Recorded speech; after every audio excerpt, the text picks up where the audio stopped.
नमस्कार, आदाब, सत श्री अकाल। दो टूक सीधी बात प्रोग्राम लेकर एक बार मैं फिर आपकी खिदमत में हाजिर हूँ। जैसा कि आप जानते हैं, इस प्रोग्राम के वापिद हम आपकी मुलाकात करवाते हैं एक ऐसी शख्सियत के साथ जिन्होंने ज़िंदगी के किसी न किसी सूबे में अपना एक ख़ास मुकाम हासिल किया है, अपनी एक अलग पहचान बनाई है। आज जिस शख्सियत को हमने इस प्रोग्राम में जहनत दी है, उनका नाम किसी तारुफ का मोहताज नहीं है। कला की दुनिया में इनके नाम को सभी जानते हैं।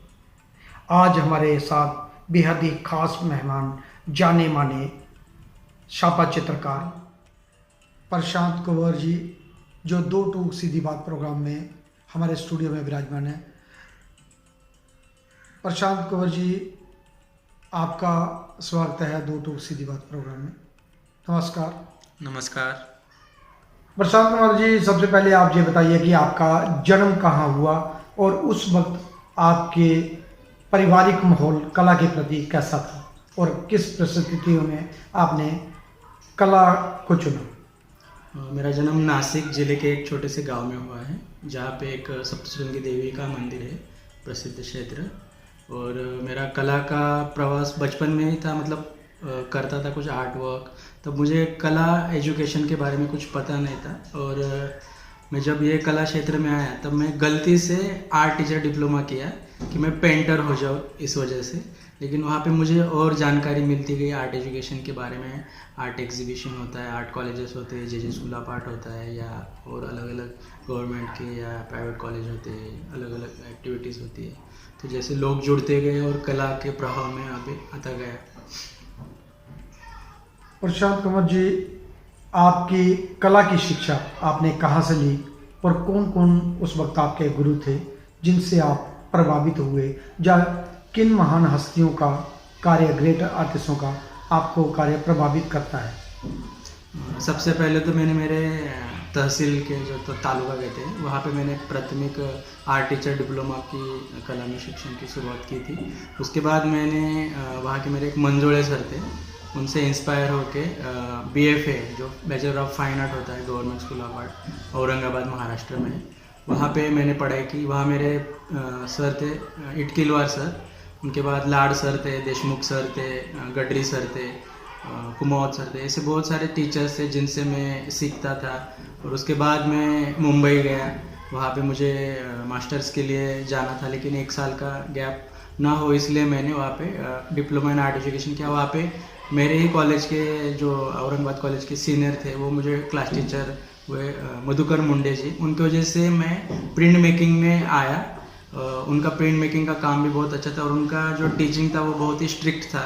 जो काम उनको वो उनके टाइम पे करना ही था, और उसकी वजह से मुझे वो प्रिंट मेकिंग इस मीडियम में ज़्यादा इंटरेस्ट हुआ। और जब मैं मास्टर्स में गया MFA के लिए JJ में, तो वहाँ पे मुझे निकम सर थे, आनंद निकम, जिनका वेस्कोसिटी बहुत अच्छा है और उनका सिखाने का टेक्निक भी अच्छा है। उनसे भी इंस्पायर, और सीमा मैम या अलग और भी लोग हैं, उनसे मैं इंस्पायर हुआ।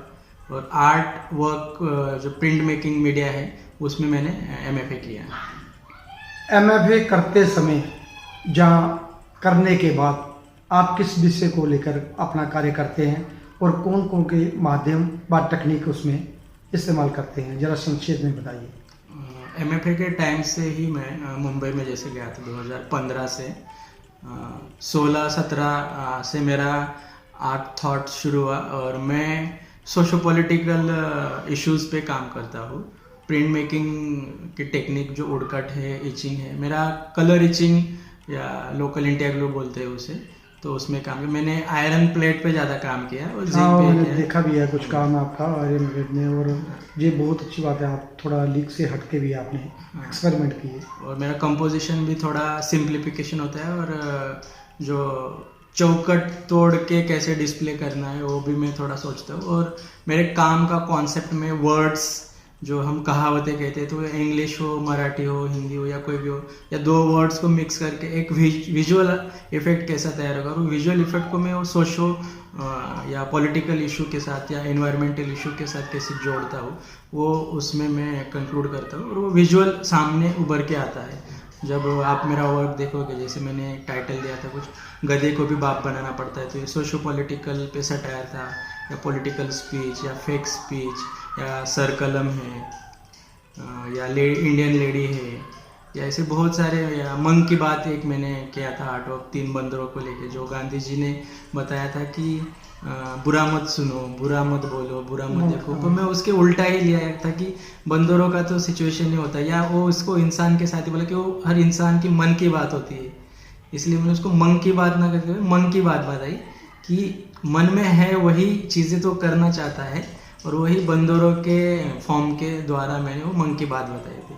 तो ऐसा मेरा कॉन्सेप्ट होता है बेसिकली, और वो थोड़ा अट्रैक्टिव हो, या थोड़ा मनोरंजनात्मक भी हो, थोड़ा व्यंग्यात्मक भी हो, और उससे एक सटायर भी मिलता है, और वो जो रसिक है या जो कला प्रेमी हो देखता है कि ये क्यों है, और उसका टाइटल पढ़ने के बाद वो विजुअल को कैसे रिलेट करता है, और उसका मैसेज कैसे अपने आप में लेता है, वो एक मेरा काम का तरीका है। दोस्तों, कला चर्चा आगे बढ़ाने से पहले हम एक नज़र डालते हैं प्रशांत कुंवर जी के कार्य पर। एक झलक इस तरह। जनाब प्रशांत कुंवर जी की पैदाइश मुंबई नासिक ज़िले के छोटे से गांव में हुआ। आप एक साधारण परिवार से ताल्लुक़ रखते हैं। आपके वालिद साहब के देहांत के बाद आप जी के लालन पालन से लेकर बड़े होने तक आपकी परवरिश आप जी की माता जी ने की। आप जी की माता लेडी टेलर का कार्य करती है और साथ में एक कुशल गृहिणी भी है। आप जी की पढ़ाई लिखाई सरकारी स्कूल में हुई। इसी दौरान आप जी ने कलाकारी के कई गुर सीख लिए। बाद में अपनी पढ़ाई पूरी करने के बाद आप जी ने फाइन आर्ट का रुख किया और अपने गुरुओं से कला की बारीकियों का अच्छी तरह अध्ययन किया। आज आप फील्ड में फ्रीलांस कार्य कर रहे हैं। आप जी ने कई नेशनल और इंटरनेशनल प्रदर्शनियों व वर्कशॉपों में भी भाग लिया और कई स्टेट, नेशनल व इंटरनेशनल अवार्ड भी अपने नाम किए, और लगातार आप अपना कार्य फील्ड में कर रहे हैं, चाहे वो छापा चित्र का हो, या पेंटिंग हो, या फिर ड्राइंग। आप भली भांति जानते हैं कि कला की बारीकियों को किस तरह प्रदर्शित करना है। आप जी के कार्य ब्लैक एंड वाइट हों, या एब्स्ट्रैक्ट ड्राइंग हो, या फिर कलरफुल प्रिंट हो, आपने अच्छी तरह इनका अध्ययन करके उनको भली भांति प्रयास किया है कार्य करने का। आप जी ने अलग अलग स्टेटों में अपनी प्रदर्शनियां की, व अवार्ड हासिल किए। आप जी ने कई स्तर पर मीडिया में भी, चाहे वो सुर्खियों में रहे, आप जी के आए दिन अवार्ड मिलते रहे और आप अपना कार्य करते रहे। प्रदर्शनियों के साथ साथ आपने अपने सहयोगियों में दर पकड़ बनाई रखी। प्रशांत कुंवर जी, आपने जो विषय चुना अपने कार्य के लिए, सोशल क्रिटिकल इशू, जाने समाज में जो होनी अनहोनी घटनाएं होती हैं, उसी को क्यों चुना? जैसे हर कलाकार अपने इर्द गिर्द जो भी चीज़ें होती है, अच्छी हो या बुरी हो, या जैसे वो उस वातावरण में रहता है, वही उसके आर्ट वर्क या कला प्रतिमा के द्वारा झलकता है। जैसे उदाहरण के तौर पे अगर कोई खेती करने वाला है और अगर उसका कोई बैकग्राउंड खेती से है, तो उसके आर्ट फॉर्म में खेती के बैकग्राउंड दिखेंगे। पर मेरा वैसा बैकग्राउंड है नहीं खेती का, या मैं एक समाज में रहता हूँ और मैं मेट्रोपॉलिटन सिटी में भी रहता हूँ और घूमता रहता हूँ, तो मुझे बहुत सारे चीज़ें अपने जीवन में एक्सपीरियंस हुए। जैसे मैं खुद जो जिन सोशो पॉलिटिकल इश्यूज़ की वजह से खुद सहा हूँ, और बहुत लोगों को देखा हूँ जो लोग अपने चीज़ें जो है, जो उनके न्याय पे या हक पे बाधा होती है, तो उसके ऊपर आवाज़ कैसे उठाते हैं। जब मैंने आवाज़ उठाना चाहा तो मुझे क्या एक्सपीरियंस हुआ, जो लोगों को क्या एक्सपीरियंस हुआ, तो मैं आर्ट के द्वारा कैसे एक्सप्रेस हो सकता हूँ, तो वो मेरी चीज़ें आर्ट के थ्रू ज़्यादा आती है।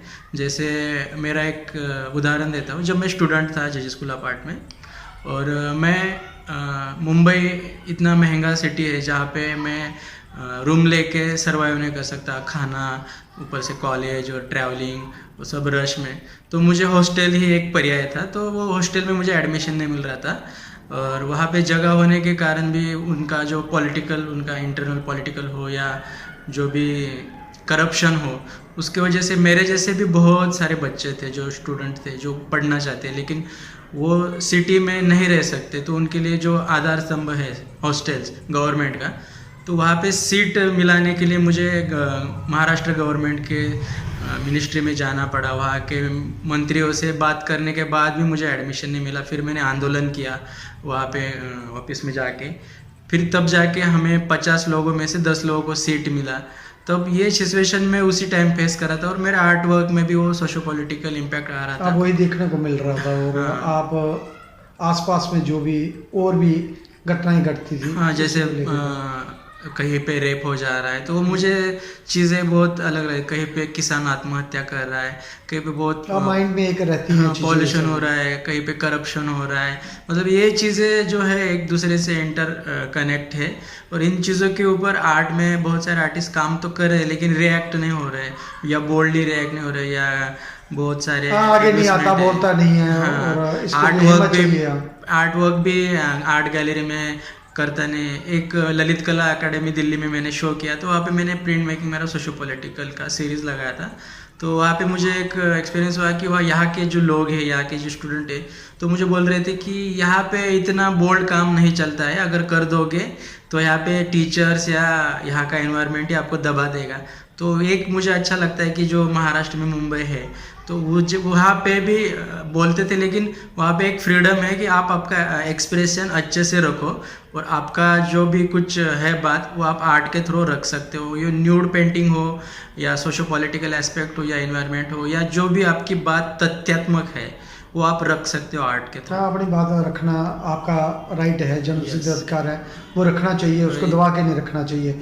आपके आसपास अगर कोई भी इस तरह की घटना घट रही है, तो उसमें जुर्म करना कहते हैं कि पाप है, सहना उससे भी ज़्यादा पाप है। और यही मैं एक आर्टिस्ट की जिम्मेदारी भी मानता हूँ, क्योंकि आर्टिस्ट समाज का भाग है, और वो कहते हैं ना कि कला के प्रति जन जन तक पहुंचाने में जल्दी कामयाब है। कला एक दर्पण होता है ना, आईना होता है जो समाज को ही दिखाता है, तो वो रिफ्लेक्ट में मेरे आर्ट से करता हूँ।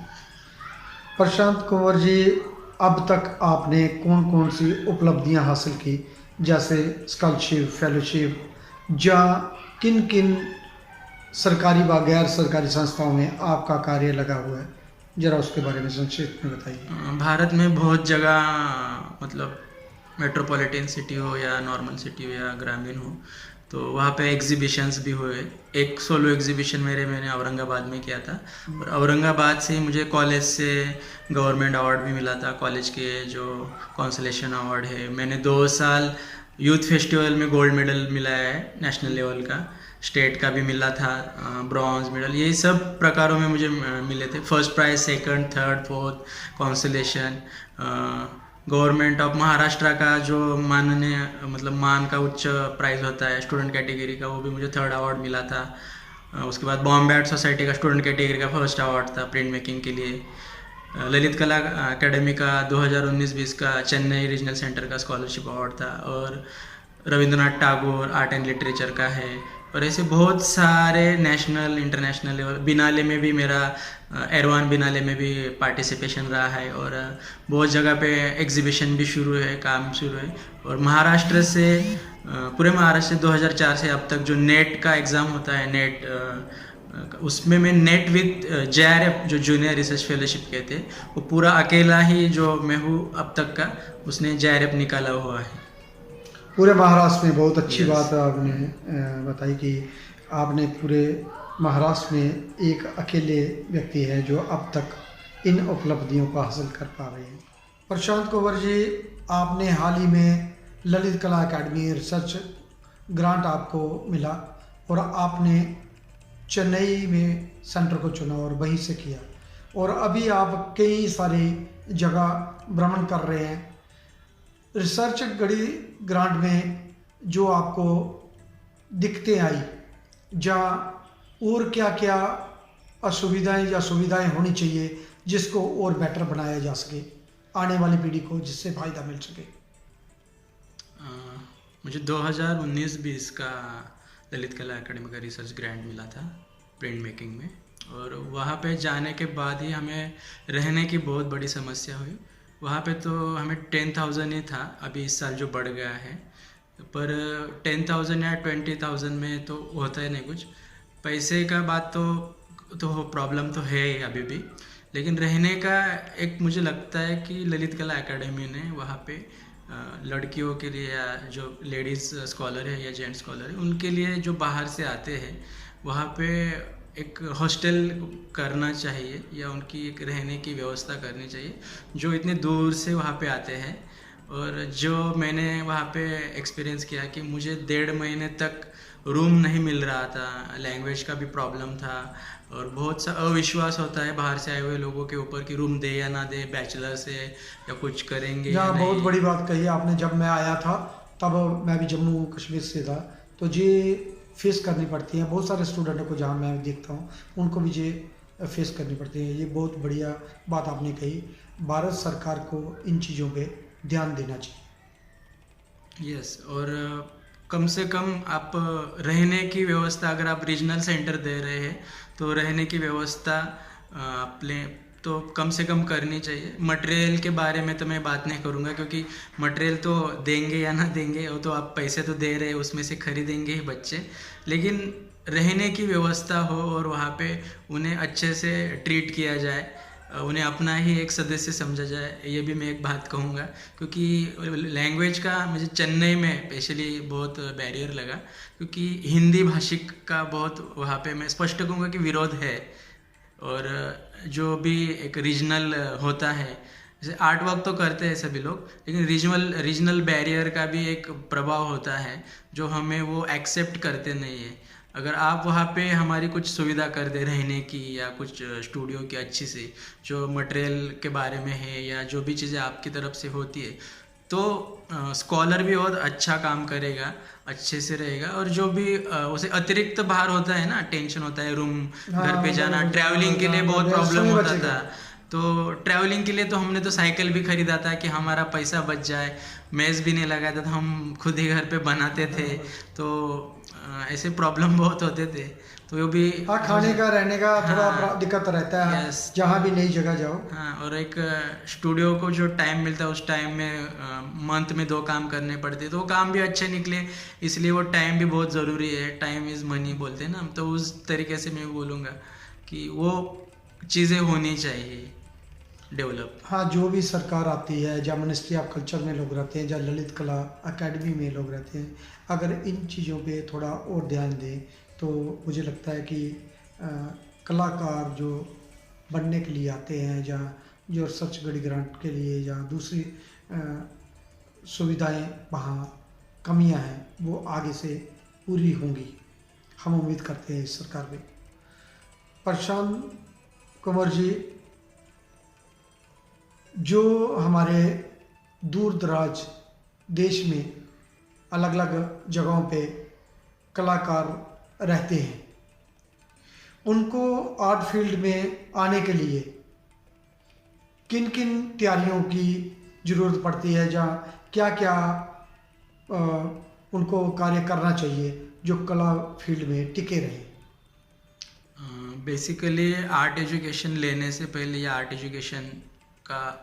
एजुकेशन लेने की कहीं पे किसी को ज़रूरत भी होती नहीं, लेकिन आर्ट के जो एनवायरनमेंट है उसके साथ जुड़ा होना ज़रूरी है। आर्ट प्रैक्टिस भी ज़रूरी है, और सबसे ज़्यादा घूमना भी ज़रूरी है, जुड़ा हुआ होना चाहिए। हाँ, और पढ़ाई लिखाई किया हुआ अगर हो तो और भी सोने के सुहागा हो जाए। हाँ, और ट्रैवलिंग करना चाहिए। जैसे मैं अभी ट्रैवल कर रहा हूँ, तो मैं बनारस गया था या कोलकाता, शांतिनिकेतन, ऐसे बहुत सारे जो आर्ट कल्चर है वहाँ पे आपको घूमना चाहिए। उससे एक आपका एक्सपीरियंस अच्छा होता है, आपका कला के बारे में पता चलता है कहाँ क्या हो रहा है, जहाँ क्या हो रहा है। जो हम फेसबुक या सोशल मीडिया से देखते हैं उसमें, और खुद जाके बोलने में, जैसे मैं यहाँ ललित कला में आया देखने के लिए और जैसे आपसे बात कर रहा हूँ तो मुझे एक पता चला कि यहाँ पे क्या क्या होता है, यहाँ स्टूडियो कैसे है, यहाँ का आर्ट मार्केट कैसे है, यहाँ का सब सुविधाएं है, यहाँ पे कौन सी पॉसिबिलिटीज़ है, यहाँ पे काम करने से बहुत सारे आर्टिस्ट लोगों के साथ कनेक्शन होता है। हाँ, तो उनसे हमारा इंटरेक्शन होने के बाद हमारे जो कुछ थॉट्स आइडियाज़ है वो बढ़ते हैं, हमारे काम में उपलब्धियाँ अच्छी होती हैं। तो ये सब चीज़ें हैं। और जो भी बहुत दूर दराज से है या ग्रामीण क्षेत्र से, उनके लिए तो मैं यही कहूँगा कि आप ग्रामीण क्षेत्र से जुड़े हुए रहते हुए भी जिस तरह आप प्रयास कर सकते हैं, आप थोड़ा मेट्रोपॉलिटन से या शहरों में आइए, मिलिए, फिर अपने गांव जाइए और आर्ट वर्क करते रहिए जो आपसे बनता है। क्योंकि आप जब तक टच में नहीं रहेंगे, ट्रैवलिंग नहीं करेंगे, आपका आर्ट वर्क निखरेगा नहीं। क्योंकि एक गांव का जो कनेक्टिविटी होता है, जो ग्रामीण क्षेत्र का कनेक्टिविटी, वो एक स्ट्रांग मुझे लगता है, क्योंकि मैं एक गांव से हूँ। और जो गांव का जो मेंटली होता है, आर्ट का मेंटेलिटी, वो अलग ही होता है। जो ज़मीनी जुड़ाव होता है वो एकदम बोल्ड होता है। गांव में बहुत अंतर हाँ, होता है। जो इजी गांव का जो होता है ना, वो इजी नहीं होता है। मैं से विरोध नहीं करूंगा या ये नहीं, एक डिफरेंस बताऊंगा कि जो मैं सिटी में भी रहा हूँ, जो मैं आलसी हो गया हूँ, और जो गांव में था तो मुझे कुछ काम करना ही पड़ता था। तो और वहाँ पे जो हमारा जो काम होता है वो करना ही होता है, जो खेती का हो या घर का हो या कोई भी हो। तो उस चीज़ों से हम इंस्पायर होते हैं और वो हमारे आर्टवर्क में स्किल के थ्रू या किसी आर्ट फॉर्म के थ्रू अपने आप आ जाता है। जो मैं सिटी में रहने के बाद थोड़ा आलसी हो गया, या अभी जो सोशल मीडिया से एडिक्ट हो जाना, या पढ़ाई कम करना, या जो गलत चीज़ों के आहारी निकल जाते हैं, वो चीज़ें होती है। तो हमें वो अवेयर होना पड़ता है हर बार हमारा जो अवचेतन मन है उसे चेतना में जागरूक रखना पड़ता है। बस। प्रशांत कुंवर जी, हमारे भारत देश में जितनी भी कला की संस्थाएं हैं, सरकारी व गैर सरकारी, जैसे ललित कला अकेडमी हो, मॉडर्न आर्ट गैलरी हो, सत्य कला हो, जहाँ बॉम्बे आर्ट सोसाइटी हो, जहाँ महाराष्ट्र में जितनी भी सरकारी व गैर सरकारी संस्थाएं हैं, उन्होंने कौन कौन सी एक्टिविटियाँ और करवानी चाहिए, जहाँ जो हो रही हैं उससे ज़्यादा उनको और क्या क्या करना चाहिए, जिससे कला और कलाकार दोनों में सुधार हो सके या बेटर बन सके। सबसे पहले तो मैं कहूँगा कि सिटी में ही एक्टिविटीज़ करने से वो आर्ट मार्केट को अट्रैक्ट करते हैं, ऐसे मुझे लगा। लेकिन मुझे लगता है कि वो विलेज में जाए या मुंबई के नियर जो विलेजेस है वहाँ जाए, वहाँ पे एक्टिविटीज़ करे। क्योंकि आर्ट का जो इम्पैक्ट है वो ग्रामीण क्षेत्रों में बहुत कम है। और वो एक ऐसे नज़र से देखते हैं कि ये आर्ट मतलब बहुत हाई क्लास हो जाता है। हाई क्लास तो अपने आप में है ही आर्ट, लेकिन एक जुड़ाव ग्रामीण क्षेत्रों के लोगों में होना चाहिए। उनके ऊपर भी एक संस्कार जो बोलते हैं ना, या इन्वायरमेंट बोलते हैं आर्ट का, वो एक ग्रामीण क्षेत्रों में भी होना चाहिए। वहाँ पे आप आर्ट एक्टिविटीज़ करना चाहिए, जैसे आर्ट जो फेयर कम हो रही है अभी और वर्कशॉप्स हो, उन लोगों के साथ कोलाब्रेशन करना चाहिए। उन लोगों के साथ हम आर्टिस्ट के साथ उन्हें भी एक कैनवास देना चाहिए, आर्ट वर्क देना चाहिए, क्ले मॉडलिंग करना चाहिए, उनको इन्वॉल्व करके उनके अंदर का भी आर्ट जो टैलेंट है वो भी निकले। जैसे मैंने ललित कला अकेडमी के देखे थे कि वारली कला के लिए या मधुबनी कला है, जो भी आदिवासी कला है या रीजनल लोक कला है, उनके लिए एक्टिविटीज़ की।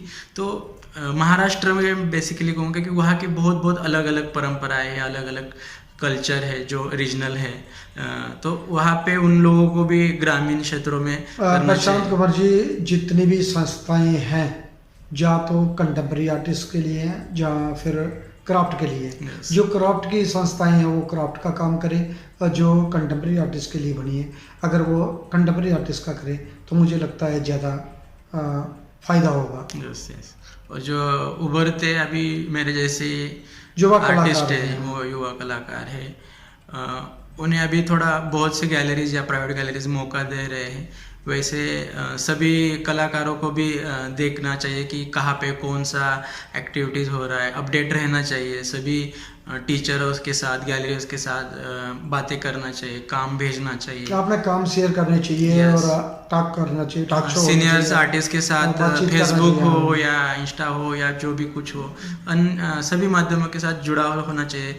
उनका काम कैसे डेवलप हो, क्या गैलरीज में रिक्वायरमेंट होती है, कैसे काम जाता है, बाहर देश में हम कैसे जाए, या वहाँ पे हमारा आर्ट अब बहुत कैसे सारे प्रेजेंट स्कॉलरशिप करें, फेलोशिप हैं या जो अप्लाई करने के लिए। हाँ, जो ये महाराष्ट्र सब गवर्नमेंट में महाराष्ट्र शासन का हर साल प्रोफेशनल और स्टूडेंट लेवल का एग्जीबिशन होता है, उसमें भी पार्टिसिपेशन करना चाहिए।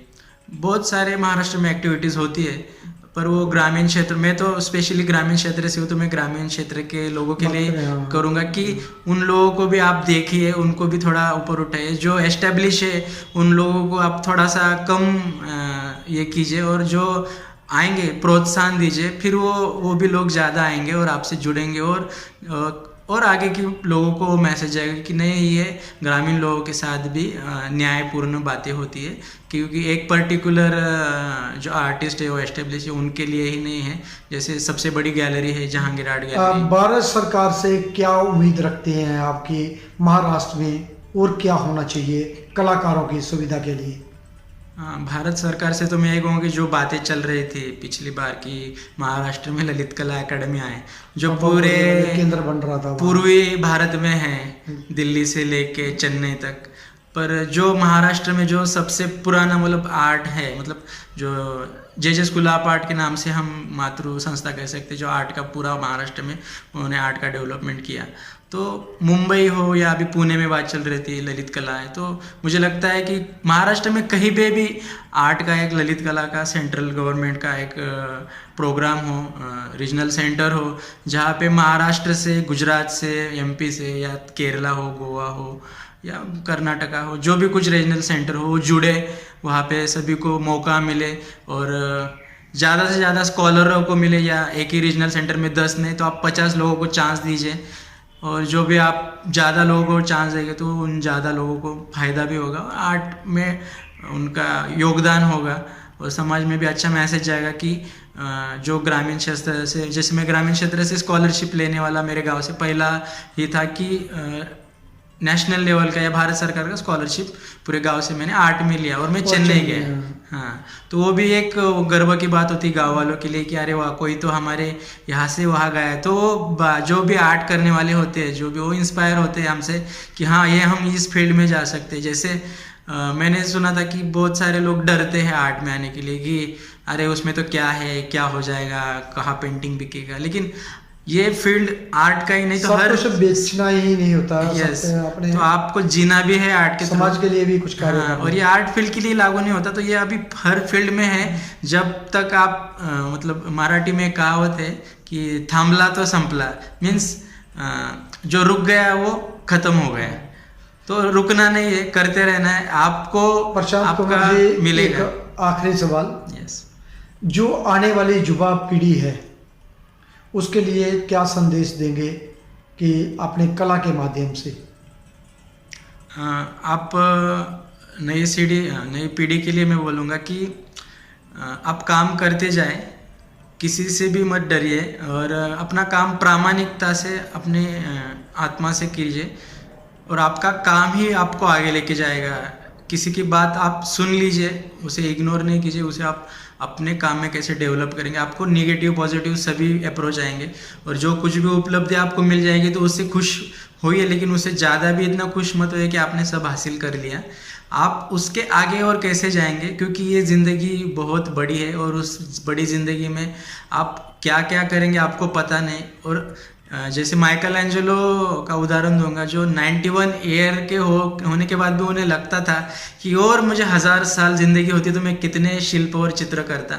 वही मैं थॉट बताऊंगा कि आप बहुत इस पृथ्वी पे बहुत छोटे प्राणी हो, आपके अंदर से जितना भी ज़्यादा निकलेगा वो कम ही है, जितना ज़्यादा निकालते जाओगे उतना ज़्यादा आपका आर्ट फॉर्म निकलेगा, और आपको आत्मिक आनंद भी मिलेगा, और आप करते रहिए, यही मैं कहूँगा सबसे।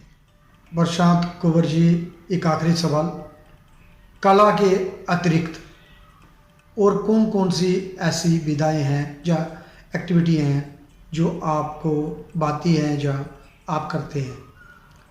मुझे म्यूज़िक भी पसंद है, मैं खुद थोड़ा बजाता हूँ। खंजीरा जो एक वाद्य है, उसे मराठी में दिमड़ी भी कहते हैं, वो मैं बजा लेता हूँ। तबला भी बजा लेता हूँ थोड़ा बहुत, ढोलक ढोलकी भी बजा लेता हूँ। तो मुझे म्यूज़िक भी पसंद है, सिंगिंग इतना आता नहीं, लेकिन मैं ताल वाद्य में थोड़ा इंटरेस्टेड हूँ। गाना सुनना अच्छा लगता है। जो कुछ प्रोग्राम होते हैं गज़ल या कुछ फोक हो तो वो मुझे बहुत अच्छे लगते हैं। उनसे भी थोड़ा इंस्पिरेशन मिलता है, या कहीं पे कविताओं का कार्यक्रम होता है या पुस्तकों का होता है या आलोचना कार्यक्रम होता है, साहित्य का कार्यक्रम हो, उसमें मैं भी अभी जाता हूँ। तो पढ़ना भी बहुत ज़रूरी है। साहित्य से ही हमें कुछ चीज़ें बहुत सी अच्छी मिलती है। और आर्ट जो ओरिएंटेड फिल्में हैं वो देखना अच्छा लगता है। आर्ट ओरिएंटेड फिल्में से ही बहुत सारा इंस्पिरेशन मिलता है। जैसे साउथ में आप देखेंगे उनका एक अलग ही यंत्र होता है, हाँ, उनका विषय होता है। मराठी में भी है, हिंदी में भी है, और बहुत से अलग अलग आर्ट फॉर्म हैं। डांस में हो गया अभी कल्चरल डांस, हाँ, अभी जो मैं प्रोग्राम देखता था तो उनसे भी इंस्पायर होता कि अलग अलग टेक्निकल डांस होता है, तो वो कैसे डेवलपिंग अपना क्रिएशन दिखाते हैं, और वो उन 5-10 मिनट में कैसे लोगों को अट्रैक्ट करते हैं और नयापन देने का कोशिश करते हैं। वही आर्ट हमारे आर्ट में कैसे आए, उससे भी मैं इंस्पायर होता हूँ।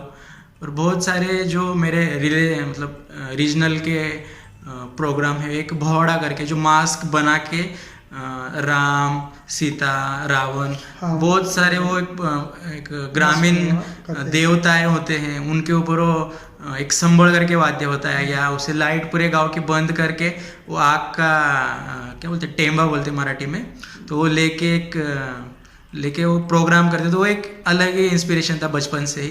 तो वो ऐसी चीज़ों में मैं इंटरेस्टेड हूँ जो आर्ट्स के साथ रिलेटेड है। और आर्ट के साथ जो भी चीज़ें रिलेटेड है, म्यूज़िक हो, ड्रामा हो, मूवीज़ हो, साहित्य हो, कविताएं हो या लेखन हो, मैं थोड़ा बहुत कविता भी मराठी में लिख लेता हूँ। तो ये सब चीज़ें होने से ही थोड़ा सा आपके अंदर एक थोड़ा सा मल्टीपल टैलेंट भी आता है, और उससे कॉन्फिडेंस भी आता है जो आपको आर्ट परफेक्टली करने के लिए मदद करता है। धन्यवाद प्रशांत कंवर जी, आप 2 टूक सीधी बात प्रोग्राम में आए और आपके बारे में जाना, आपकी कला के बारे में जाना, और आपसे कला पे चर्चा हुई। धन्यवाद। धन्यवाद दोस्तों, ये थे हमारे साथ प्रशांत कंवर जी, जो महाराष्ट्र के रहने वाले हैं, जो प्रिंट का मेकर हैं और पेंटिंग भी करते हैं, ड्राइंग भी करते हैं, जो हरफमुल्ला हैं अपने कार्य में। जीते हमारे साथ आज के हमारे मेहमान। धन्यवाद दोस्तों, अगली बार फिर मिलेंगे 2 टूक सीधी बात प्रोग्राम में किसी और शख्सियत के साथ। तब तक देवीदास खत्री को दे इजाज़त। भारत माता की जय। वंदे मातरम।